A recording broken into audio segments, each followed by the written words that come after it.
There's a photograph on my desk. It's of me and my wife Arlene, taken in 1945, a few months before she died. Sometimes I pick it up and I think, that moment, her laugh, the way the light hit her face. It's gone. It happened 40 years ago.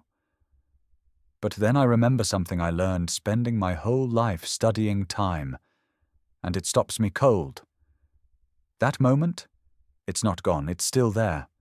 Somewhere in the fabric of the universe, that version of me is still holding her hand. The past didn't disappear, I just moved away from it. And if the past still exists, then so does the future. Everything you're afraid of, everything you're hoping for, it's already laid out. So why does that idea terrify us? And more importantly, what if it could set you free? Look, I know that sounds strange, maybe even a little unsettling. You're probably thinking, what do you mean the past still exists? What do you mean the future's already there? And I get it. Because the way we experience time, this feeling that the past is gone, that the future hasn't happened yet, that right now is the only thing that's real, it's so powerful, so immediate, that it seems crazy to suggest otherwise. But here's what you're really struggling with. Even if you've never said it out loud, you're terrified that you're running out of time, that you've wasted years, that the best version of your life exists somewhere ahead of you. If only you could make the right choices, avoid the wrong mistakes, hustle hard enough to catch it. And because of that belief, you're living in a constant state of emergency. Every decision feels like life or death. Every setback feels like proof you're falling behind.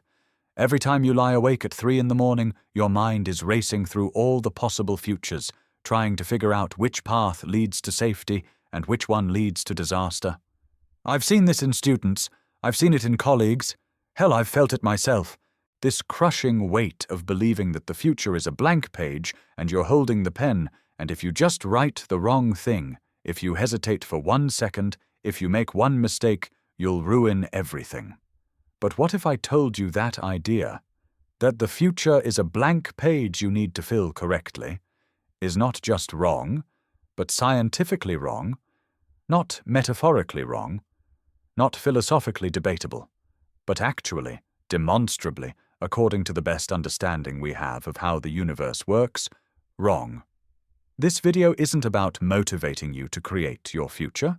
It's about showing you that the future is already as real as the past, already woven into the structure of the universe, and that this fact, properly understood, doesn't trap you. It liberates you. Most self-help advice tells you to visualize, manifest, control. I'm going to tell you the opposite. The way out of your anxiety isn't more control. It's less. It's understanding that you're not the author of time. You're a traveler through it. And once you accept that, once you stop trying to rewrite a book that's already been printed, you can finally start reading the pages in front of you with curiosity instead of terror. This is about relief, about letting go, about discovering that the thing you've been fighting, the future, was never your enemy at all. Now, I need to tell you something about physics. Don't worry, I'm not going to drown you in equations. I'm just going to show you something that Einstein figured out more than 100 years ago, something that completely changes what time is. And once you see it, you can't unsee it. So let me tell you about 2 people on a train platform.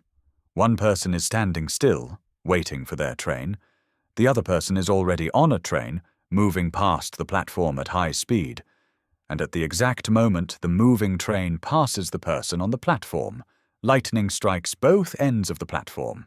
2 bolts, one at each end, hitting at precisely the same instant. Now, to the person standing still on the platform, it's obvious what happened. Both lightning bolts struck at the same time. They can see the light from both bolts, and because they're standing exactly in the middle, the light from each bolt reaches them at the same moment.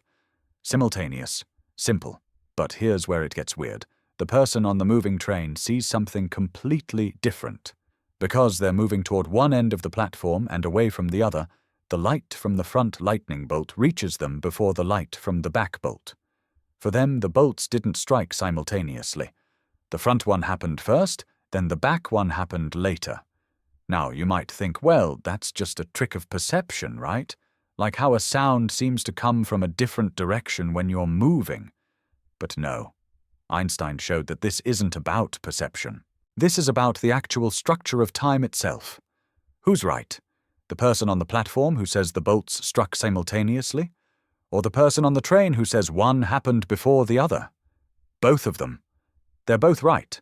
There is no universal clock in the universe ticking away the same time for everyone. Time is relative. It depends on where you are and how fast you're moving. Which means, and this is the part that breaks most people's brains, there is no universal now.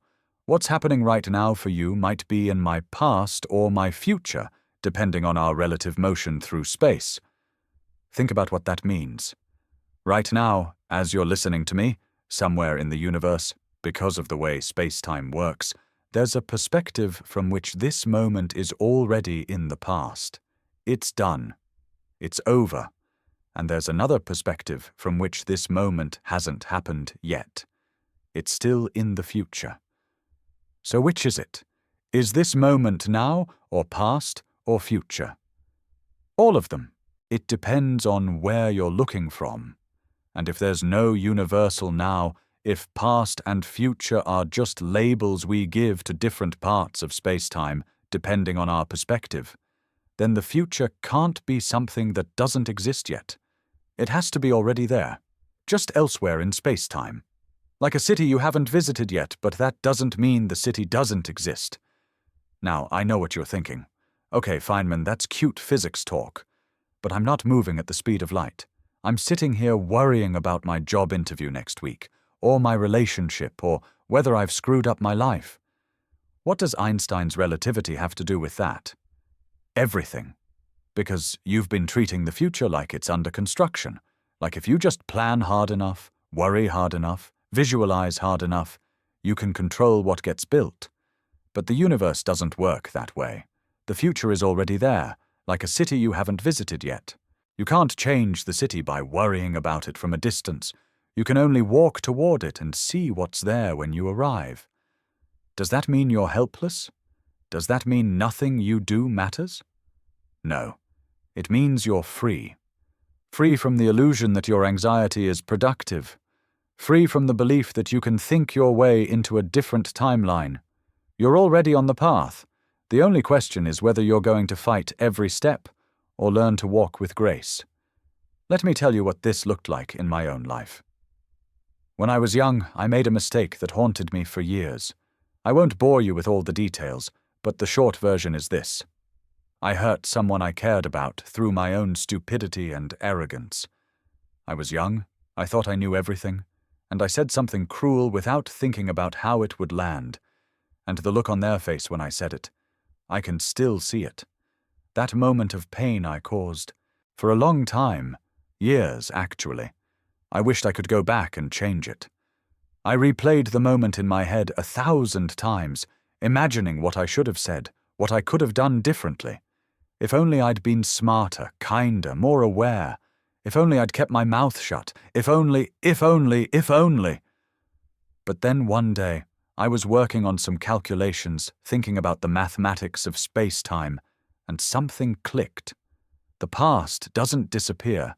It's still there, embedded in the structure of the universe, like a fossil in rock. That moment I regretted. Me standing there saying that stupid thing, hurting someone I cared about. It still exists somewhere in the four-dimensional block of space-time. I can't access it anymore. I've moved away from it, the way you move away from a city when you drive down the highway.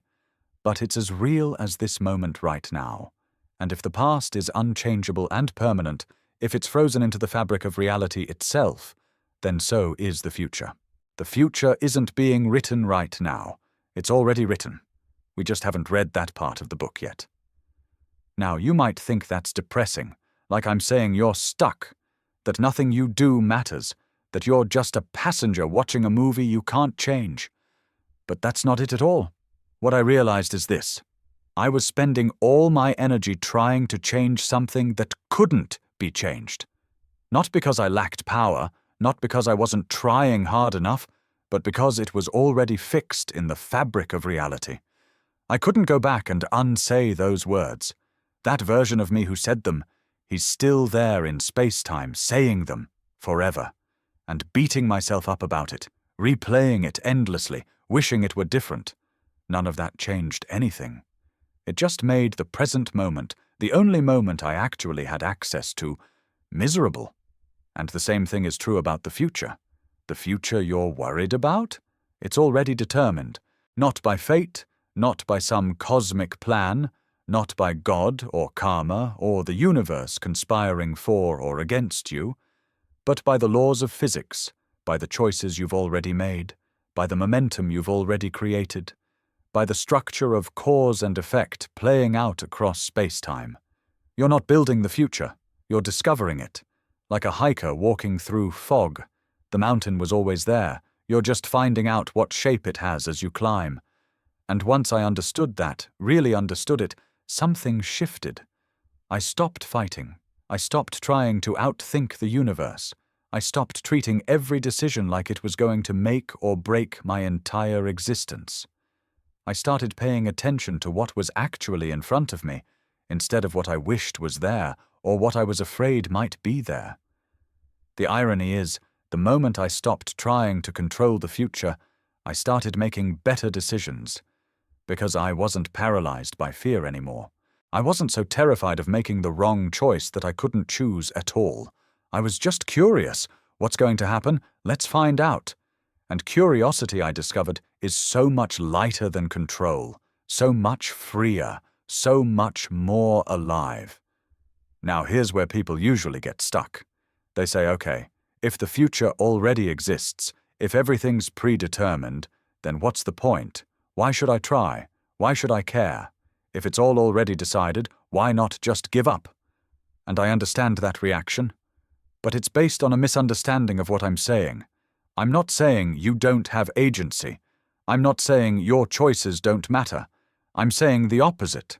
Your choices matter so much that they're woven into the structure of reality itself. They're part of what determines what the future is.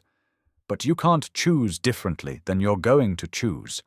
You can't step outside of space-time and rewrite the story. You're in it. You're part of it.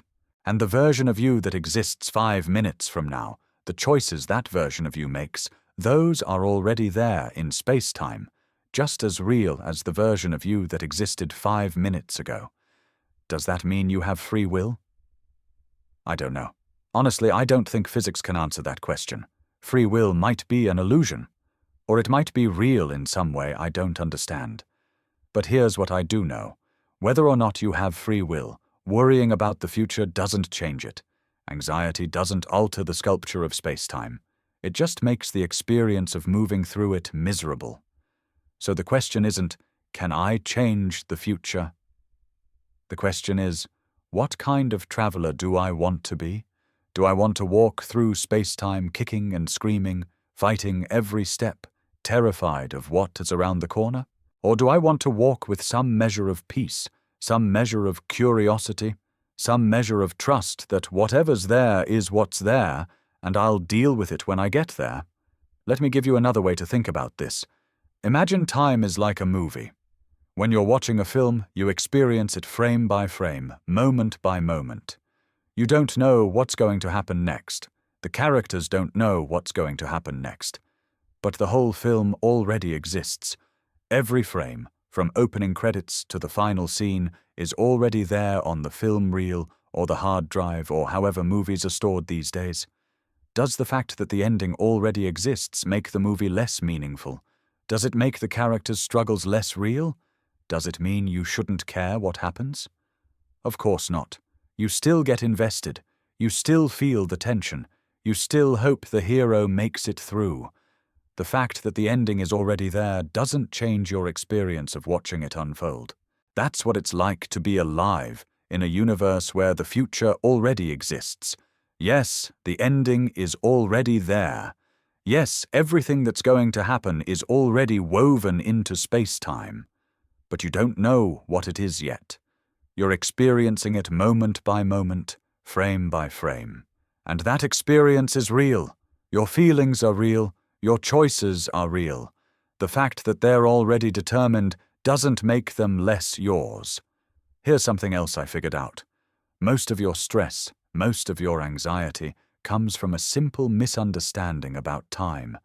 You think the future is blank. You think it's yours to create from scratch. And because of that, every choice feels like it could be the wrong one. Every mistake feels like it's closing doors, ruining possibilities, locking you out of the life you're supposed to have. But if the future already exists, if it's already determined, then you can't make a wrong choice. You can only make the choice you were always going to make. And I know that sounds fatalistic, but stay with me, because this is where it gets interesting. If you can't make a wrong choice, then what are you so afraid of? You're afraid of making a mistake. But what's a mistake? It's just a choice that didn't lead where you hoped it would.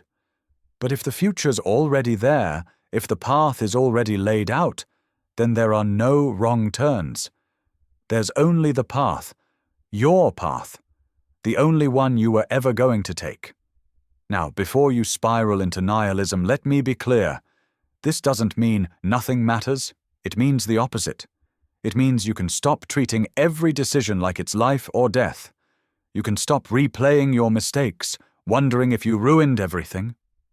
You didn't. You just moved through the sculpture in the only way you could. Does that mean you shouldn't try? Does that mean you shouldn't care? No, it means you should try, without the crushing weight of thinking you're responsible for creating reality from scratch. You're not. You're participating in it. And participation is lighter, freer, more playful than creation. Here's the paradox, and it's a beautiful one. The moment you stop believing you have total control over the future, you start making better choices. Because you're not paralyzed anymore. You're not second-guessing everything. You're not so terrified of picking the wrong door that you freeze in the hallway. You're just responding to what's in front of you. Anxiety is what happens when you think you're responsible for painting the future. Peace is what happens when you realize you're just walking through it. Think about a time you were really anxious about something. Maybe a test, a presentation, a difficult conversation. You probably spent hours, maybe days, running through scenarios in your head. What if they ask this? What if I say that? What if it all goes wrong? And all that mental rehearsal, all that worrying, did it change what happened? Or did it just make you exhausted before you even got there? The thing that was going to happen was already there in space-time, waiting for you. You just had to walk to that moment and find out what it was. And all the worrying in the world couldn't change it. It could only make the journey more painful. Now, I want to talk about something that really helped me, especially after Arlene died. If the past still exists in space-time, then so does every version of you. Every version of me. The version of you that was 5 years old, eating breakfast in your childhood kitchen, that's still happening somewhere in the universe. The version of you that graduated high school, that fell in love for the first time, that made that terrible mistake last year. All of those versions are still there. They didn't disappear. They're frozen in space-time, like photographs in an album that never fades. This moment right now, you reading this, listening to me talk, this will never disappear either. It'll just become inaccessible to you as you move forward through time. But it'll still be there, forever. Now, most people find this comforting when they think about happy memories. Oh, that beautiful day at the beach with my family, it still exists somewhere. That moment I felt truly loved, it's still there. And yes, that's true. That's real. But what about the painful moments? What about the moments you're ashamed of? The times you hurt someone, or failed, or let yourself down? Those are still there too, and that can feel heavy. But here's what helped me. If the past still exists, then the person I was in that moment still exists too. The younger, stupider, more arrogant version of me who said that cruel thing, who made that selfish choice, who didn't understand what I understand now, He's still there, frozen in time, doing exactly what he did. And I can have compassion for him, not by pretending it didn't happen, not by excusing it, but by understanding that he was doing the best he could with what he knew. He didn't have the wisdom I have now. He couldn't see what I can see. He was just a younger version of me, stumbling through space-time, trying to figure it out. And if I can have compassion for that frozen-in-time version of me, then maybe I can have compassion for the version of me that exists right now, the one that's still making mistakes, still learning, still stumbling. Because someday the me that exists now will also be frozen in space-time, and the future version of me will look back with the same compassion. You don't need to forgive yourself by pretending the past didn't happen. You need to forgive yourself by realizing that the past is unchangeable and the person you were is still there, forever, doing exactly what they did. You can't fix them. You can only understand them. You can only have compassion for them. And then you can turn your attention to this moment, right here, right now, which is the only moment you actually have access to. This is how I think about Arlene now. When she died, I was destroyed. The future I'd imagined with her was ripped away. I had all these plans, all these dreams, all these moments we were supposed to have together. And suddenly they were gone. Or so I thought. But here's what physics taught me, in the strangest, most comforting way. That future I lost? It never existed in the first place. Not because she died, but because the future that actually exists was always the one where she died young. The one where I lost her. The one where I had to figure out how to keep living without her. I wasn't robbed of a future that was mine. I just finally saw the future that was always there. And seeing it, as painful as it was also strangely liberating, because it meant I could stop fighting reality. I could stop asking why her, why us, why this timeline instead of the one I wanted. There was only ever one timeline. And this is it. Does that mean I didn't grieve? Of course not. I grieved deeply. I still do. But I grieved the loss of her presence in my present, not the loss of a future that never existed. And somehow that made it more bearable. Because I wasn't fighting the universe anymore. I was just sad. And sadness, pure sadness without the anger of feeling cheated, is something you can actually sit with. The moments I had with her, those are still there in space-time. The version of me holding her hand in that photograph on my desk, he's still there. He'll always be there. And someday I'll be there too, in the part of space-time where this version of me rejoins her. Not in some mystical afterlife, just in the simple fact that all moments exist simultaneously in the four-dimensional structure of the universe. Time doesn't take things away from us. We just move through it, and some things stay behind while we keep going. But they're not gone. They're just elsewhere in space-time. Now here's where this gets practical. Here's where this stops being abstract physics and starts being something you can actually use in your daily life. Because I'm not just telling you this to be interesting. I'm telling you this because it can change how you live. Every time you feel anxious about the future, you're experiencing a physics error. You're treating the future like it's blank, like it's up to you to fill it in correctly. But it's not blank, it's already there. And you can't fill it in because it's already filled in. You're just walking toward it. So what would happen if, the next time you felt that anxiety rising, that panic about whether you're making the right choice, you paused and said to yourself, this moment already exists. Somewhere in space-time, the future version of this decision is already there. I just haven't reached it yet. Try it right now. Think about something you're anxious about, a conversation you need to have, a decision you need to make, a situation you're dreading. Got it? Good. Now say this. That moment already exists. Somewhere in the structure of the universe, it's already happened. I just haven't experienced it yet. Notice what happens in your body when you say that. For most people, there's a shift. The urgency fades a little. The panic loosens its grip. Because if it's already there, if it's already determined, then there's nothing to do except walk toward it and see what it is. You're not responsible for making it turn out right. You're just responsible for showing up. And showing up is so much easier than controlling outcomes.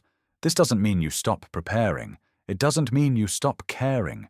It means you prepare and care without the crushing weight of thinking that if you don't do everything perfectly, you'll ruin your entire life. You won't. Your life is already there. You're just discovering what shape it has. Here's another practice that helped me. Pick a moment from your past that you regret. Something you wish you could change. Something you've replayed in your mind 100 times, wishing you'd done it differently. Got it? Good. Now I want you to imagine that version of you, the one who made that mistake, is still there. Right now. In that moment. Frozen in space-time. Doing exactly what they did. Can you have compassion for them? Not by excusing what they did. Not by pretending it was okay. But by understanding that they were working with incomplete information. They didn't know what you know now. They couldn't see what you can see. They were doing the best they could with what they had. And if you can extend compassion to that unchangeable version of you, that frozen-in-time version who's still there, making that mistake over and over in the eternal present of space-time, maybe you can extend compassion to the version of you that exists right now, the one who's still learning, still making mistakes, still figuring it out. You're not broken, you're not behind, you're just traveling through the sculpture, experiencing it slice by slice, learning as you go. And the fact that you made mistakes doesn't mean you took a wrong turn, it means you took the only turn you were ever going to take. Here's something else I want you to try. Every time you feel anxiety about the future, ask yourself this question. What if I approached this with curiosity instead of control? Not how do I make sure this goes well, not how do I avoid screwing this up, but simply, I wonder what's going to happen. It's such a tiny shift, but it changes everything, because curiosity doesn't need guarantees. Curiosity just wants to see what's there. Curiosity is light and open and free. Control is heavy and tight and exhausting. When you approach the future with curiosity instead of control, you stop white-knuckling your way through life. You stop bracing for impact. You start looking around, paying attention, noticing what's actually there instead of being so lost in your head about what might be there. And paradoxically, when you stop trying to control everything, you often make better choices. Because you're present, you're responsive, you're not so terrified of making a mistake that you freeze up or force something that doesn't fit. The future you're walking toward is already there. Your job isn't to create it. Your job is to meet it with as much grace and curiosity and courage as you can muster. Let me tell you about one more thing.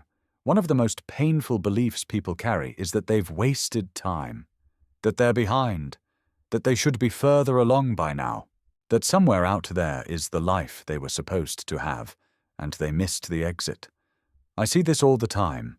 People in their 30s thinking they should have accomplished more. People in their 40s wondering where the time went. People in their 50s feeling like it's too late.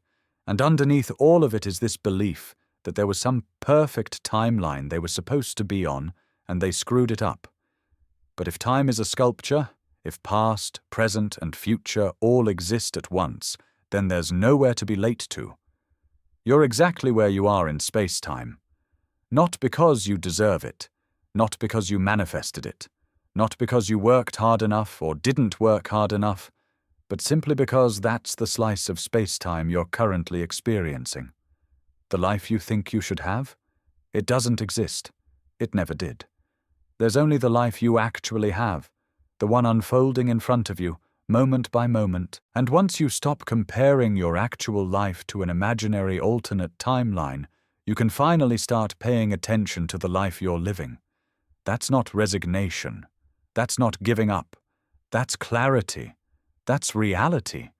And reality, as painful as it sometimes is the only place where you can actually live. You can't live in the life you wish you had. You can only live in the life you have.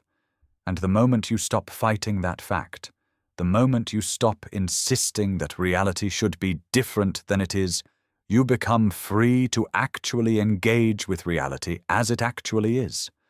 And reality, I promise you, is more interesting than your fantasy of what it should be. Because reality is real. It's textured. It's complex.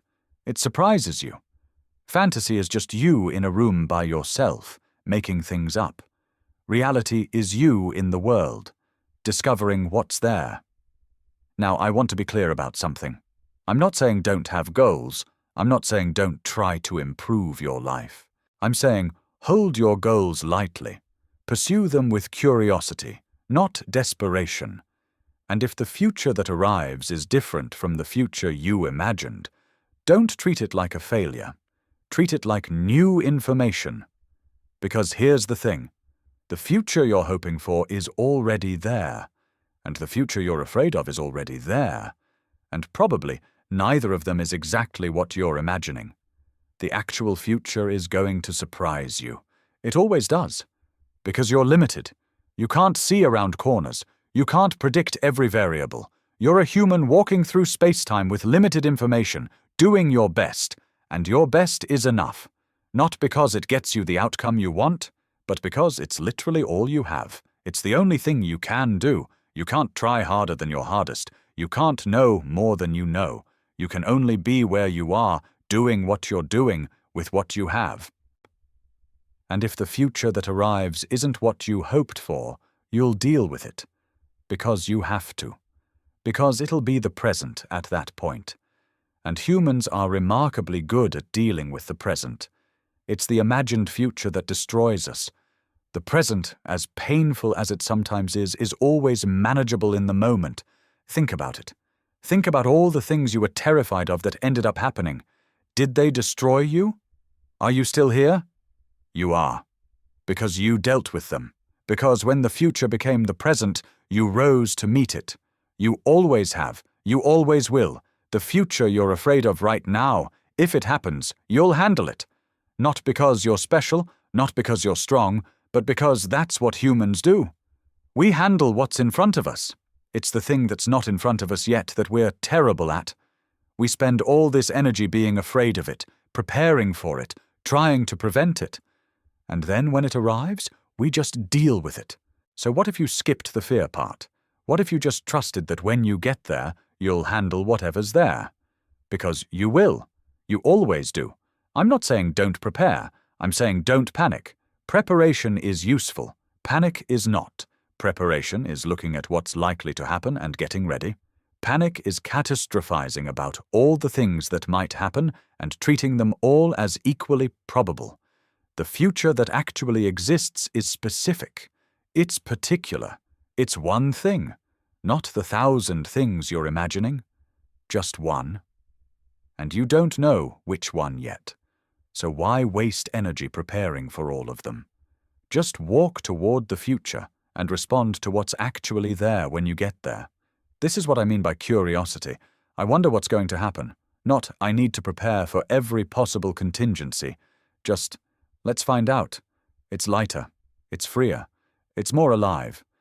And counterintuitively, it often leads to better outcomes, because you're not so rigid.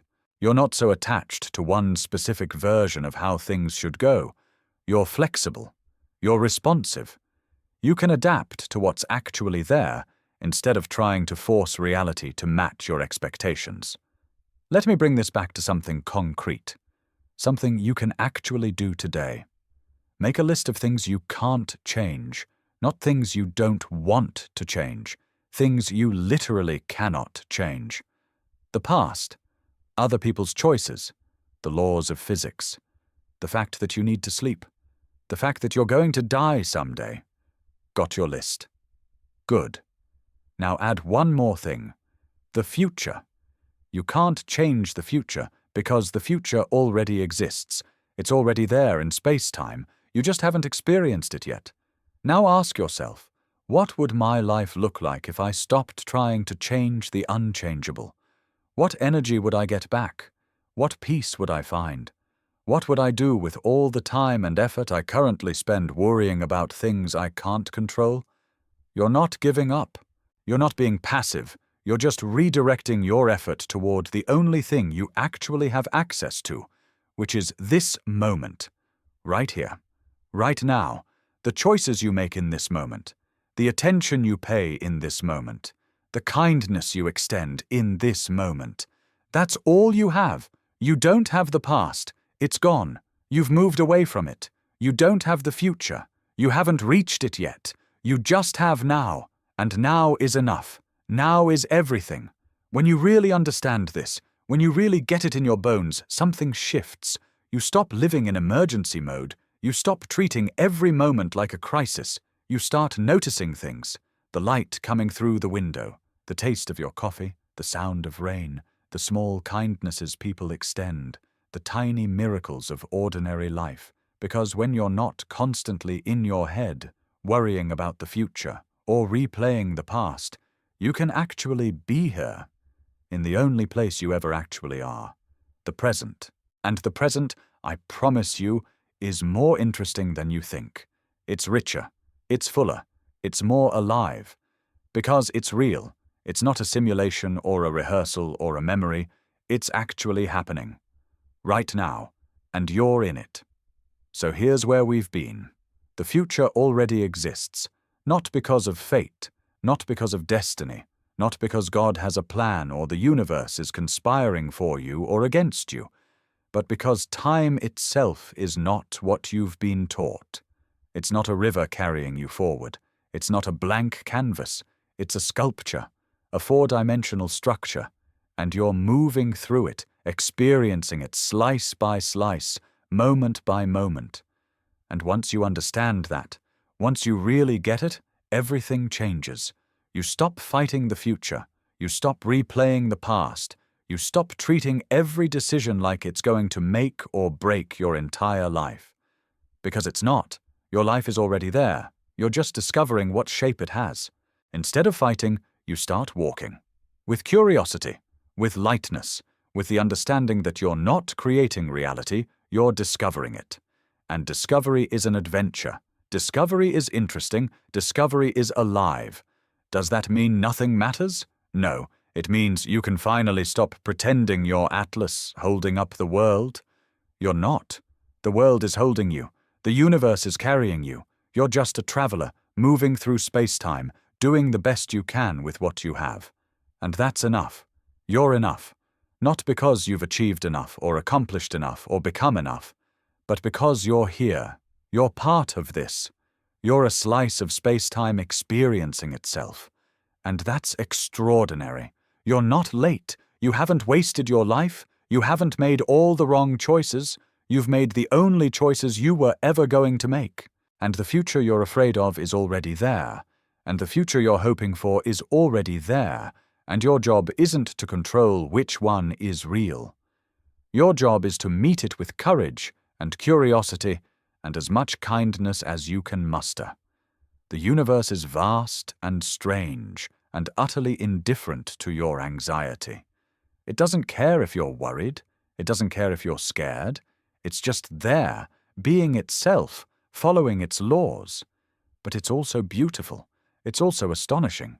It's also full of moments that will take your breath away if you're paying attention. And you're part of it. Not as a mistake, not as a failure, not as someone who took a wrong turn, but as a piece of the whole. A necessary piece, because if you weren't here, the universe would be incomplete. So stop fighting. Stop trying to be somewhere other than where you are. Stop wishing your life were different. It's not different. It's this. And this is all you have. And this is enough. Start walking. Start paying attention. Start meeting each moment with curiosity instead of control. Start extending compassion to the version of you that made mistakes. Start trusting that you'll handle whatever comes. Because you will. You always have. The future is already there. You just haven't seen it yet. And when you get there, when you arrive at that moment you've been dreading or hoping for, you'll find that it's just another present. Just another moment to live through. Just another slice of space-time to experience, and you'll handle it. and you'll keep going, and eventually you'll reach the end of your particular path through space-time, and that'll be that. But between now and then, you have all these moments, all these slices, all these opportunities to be here, really here, instead of lost in your head about when or where you should be. Don't waste them fighting what's already fixed. Don't waste them wishing you were someone else, somewhere else, someone else. You're here. This is your path. This is your life, and it's the only one you're going to get. So live it, with as much presence and curiosity and courage and kindness as you can manage. Not perfectly. You won't do it perfectly. You'll make mistakes. You'll get lost in your head. You'll forget everything I've told you and go back to worrying about the future. That's okay. That's part of the path too. Just come back. When you notice you've drifted into anxiety, into control, into fighting what is, just come back. To this moment, to this breath, to what's actually here. Because what's actually here is all you have. And it's enough. You're not broken. You haven't been left behind. The future isn't something you need to earn or create or force into being. It's already there. Your job is just to walk toward it and see what it is. And whatever it is, you'll meet it, you'll handle it, you'll keep going. That's what it means to be alive in a universe where time is a sculpture. You're not the sculptor, you're the traveler. And the journey, as uncertain as it is the whole point. So if this resonated with you, if something shifted while you were listening, I'd love to hear about it.